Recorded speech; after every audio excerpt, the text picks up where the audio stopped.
मला त्या गोष्टीनी खूप नाराजगी झाली आणि त्यामुळं मी माझ्या ट्विटरवर लिहिलं, जर हे सगळ्यांना कॉकरोच म्हणतायत, युवकांना, जे सिस्टमच्या विरोधात आवाज उठवत आहेत, जर ते सगळे कॉकरोच एकत्र आले तर काय होईल.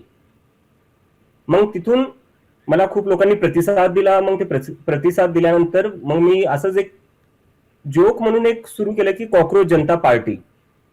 आणि त्याच्यात जे चीफ जस्टिस ऑफ इंडियाने शब्द वापरले होते की आळशी असतात, बेरोजगार असतात, काही करत नाही, नुसता आरडाओरडा करतात, तर मी त्यालाच क्रायटेरिया बनवून टाकला की आमच्या पक्षात जर तुम्हाला सामील व्हायचंय तर तुम्हाला आळशी असावं लागेल, बेरोजगार असावं लागेल, तुम्ही फक्त ऑनलाईनच असले पाहिजे दिवसभर, आणि तुम्हाला असं नुसता आरडाओरडा करता आला पाहिजे.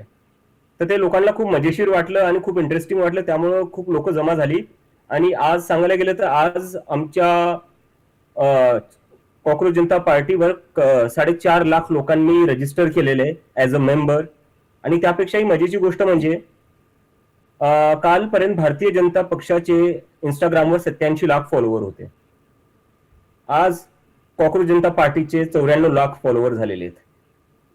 आणि अच्छा. ते पण फक्त 4 दिवसात आम्ही 94 लाख लोकांपर्यंत पोहोचलोय आणि त्या लोकांनी आम्हाला फॉलो केलेलं आहे.